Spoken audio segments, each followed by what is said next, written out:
we are normally even far much aware before them, and we actually know where the problem is, whether it is normally internal and external.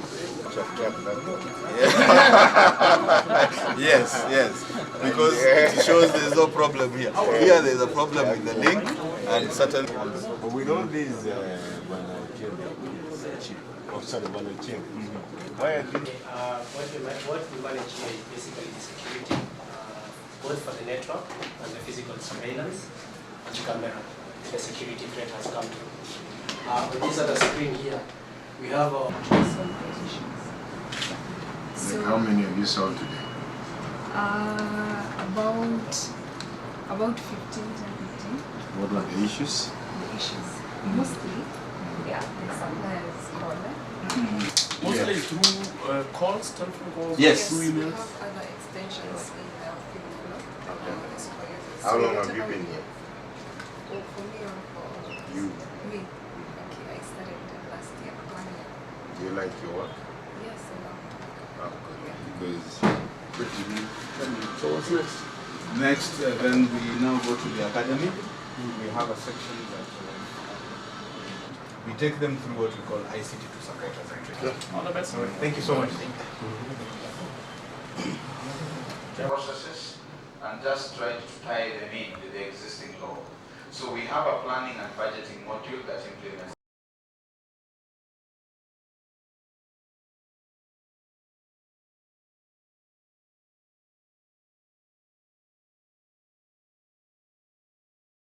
as we move along that requires now various intervention, like issues of the cybercrime that is really becoming a major challenge and a real challenge. We are also moving more or less at the same speed with them to ensure that as those challenges come up, mitigation measures are also put into play so that we are ensuring that we take the necessary precautions.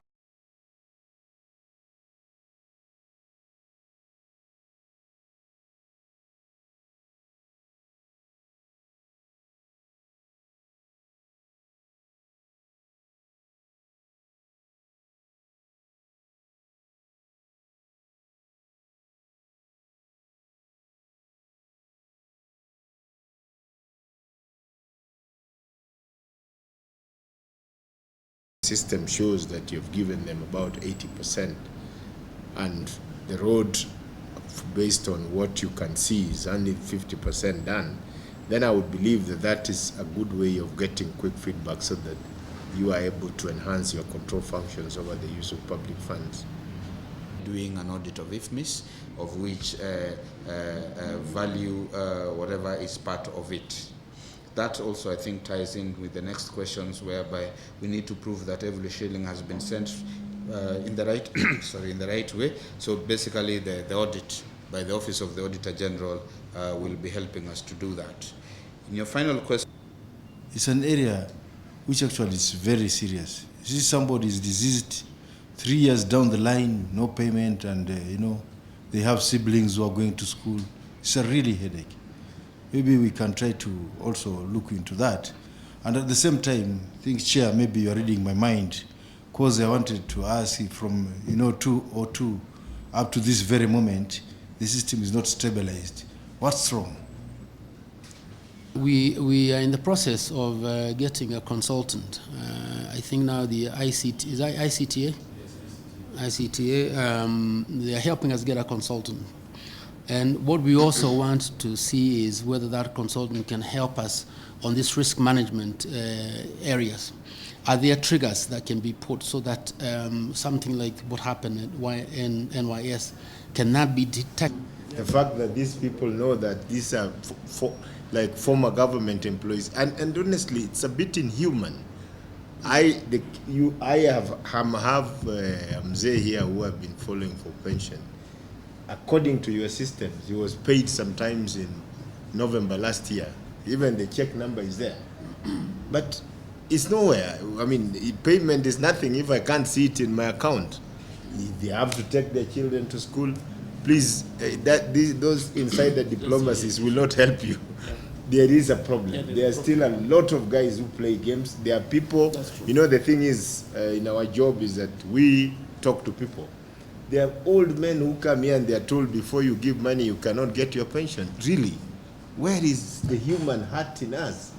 So these people, some of them are suffering from diabetes, some of them are suffering from high blood pressure.